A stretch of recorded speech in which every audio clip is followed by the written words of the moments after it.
Good morning and welcome back to another Saturday SOMM-things with Mats.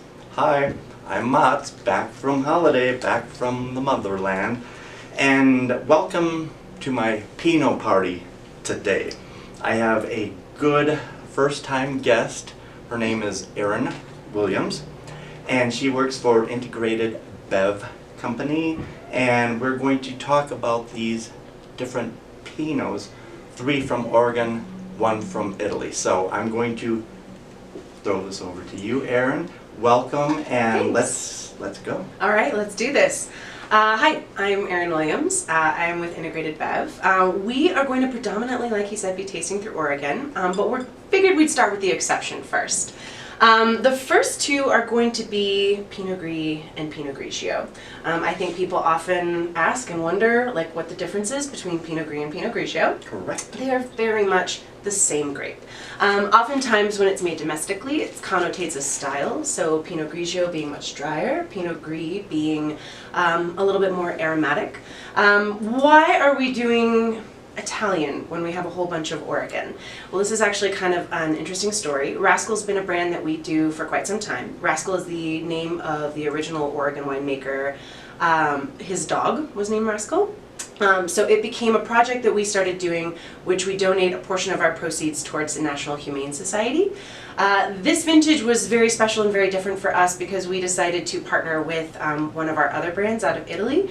They make their wine out of Della Venezia, which is right there in northeast Italy. And so this is our little Rascal by way of Italy project that we have. Okay, let's taste. I love the nose. I'm getting a little pomelo, a little kumquat. It's very citrusy. It's very dry, it's very crisp, and you can't beat the price. This is just going to be an exceptional value price-wise for the wine because, you know, to be honest with you, these are the first wines from this portfolio in the Pinots that I am tasting. So I'm with the viewers, and this is nice. Yeah, so this is actually a long-term partnership that we have, and these guys do another brand for us. This is sort of an elevated of what they do. We ask them for something a little bit more concentrated in flavor. Sure. So this guy, for me, I love any day that I get to use the word kumquat, so you're right on that one. But I also think there's a little bit of herbaceousness to this. Yes. It's distinctly what I think of when I think of the more Pinot Grigio style, if that makes sense. Sure. I like it because it's so versatile. You can pair it with anything. You can pair it with sushi or ceviche or potato chips. Yeah. Absolutely. So let's go on to Pinot Gris. Yes. So, Pinot Gris, originally the style is French, Alsatian is where they use that term. Obviously in Oregon, Pinot Gris kind of became the working man's wine, if you will. So much of Oregon is devoted to Pinot Noir, which we obviously will get to. We can't have a Pinot party without Pinot Noir. That's right. But Pinot Gris is something that we hold near and dear as well. So Duck Pond is part of the Great Oregon Wine Company. It was started in 1993 by the Freeze family. Now it's actually run and operated. Julia Cottrell is our winemaker. She is a really lovely woman who started working on her family's organic farm out of Eola Amity. She came to us working on her own project, but also sort of in partnership with this last one, which we'll talk about in a bit. But Duck Pond has been going since about 1993, and primarily Pinot Noir and Pinot Gris. I love... Oh, I'm sorry, go ahead. Oh, I was just going to say, this is 100%. It will just be sitting on stainless steel, so no oak or anything like that. And for the fun folks at home who know, a little bit of lees contact. So I love the nose, that's what I was going to say, because it is gardenias and little rose petals. Very, very clean, very elegant. It's fun because I think it's so interesting to taste these 2 styles considering they're the same grape. The citrus that you called on the first one is so spot on, but this one goes more towards tangerine. Sure. And a little bit more of those sort of darker citrus notes while also getting just those floral aromatics that you Right. talked about. It's beautiful. And this is every day. Mhm. This could be your go-to white wine every day because it's still summer. It's going to be in the 90s. Whew.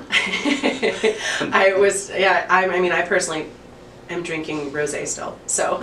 That's okay. No shame on that one. We can add these to our lineup and drink them through the holidays. Absolutely. Well, and something that we do at Integrated Bev that we pride ourselves on is that we very much want to make wine that's affordable.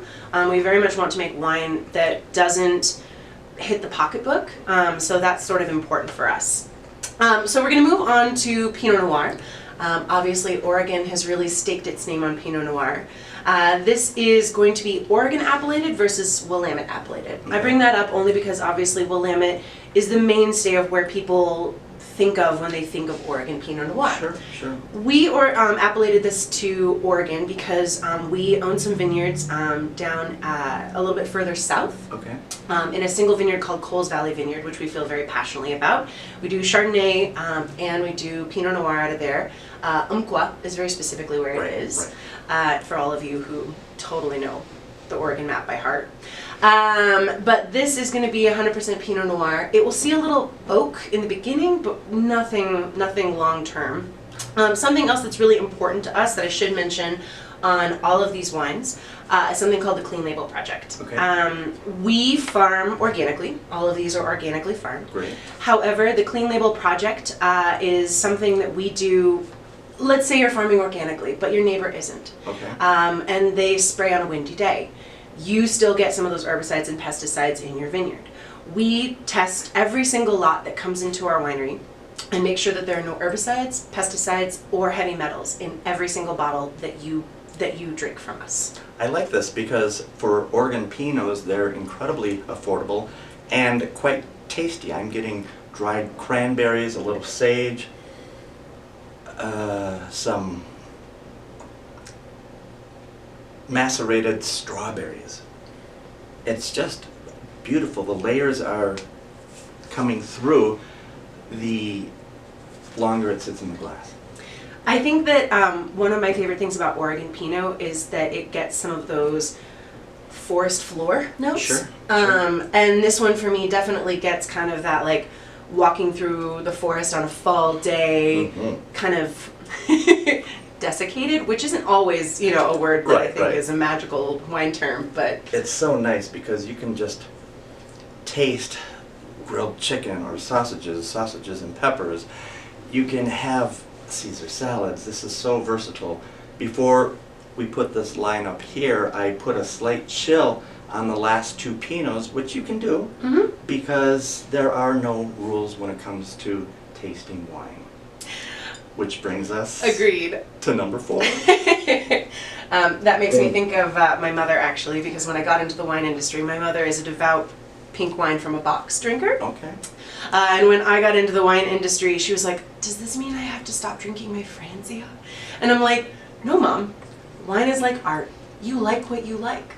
You may drink whatever you want. And one of the things I love about our lineup is that it's very approachable. Right. And it makes it easy for people. And these are very affordable. So tell us about the last Pinot. So the last one is kind of a really fun partnership with us.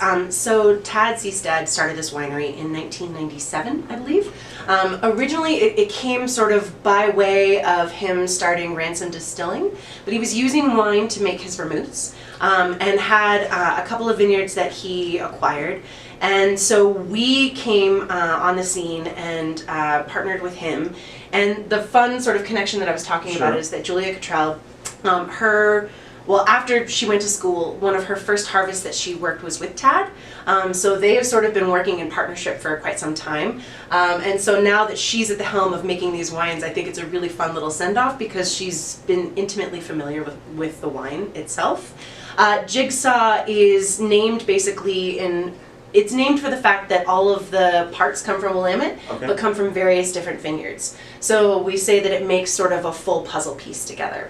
And this is their little Pinot Noir that they do, like I said, sourced from Willamette, primarily Eola Amity, but across everywhere. Very affordable, very fruit forward. People who want to get into Pinots without paying high Pinot prices should buy these last two because they are affordable and they're tasty.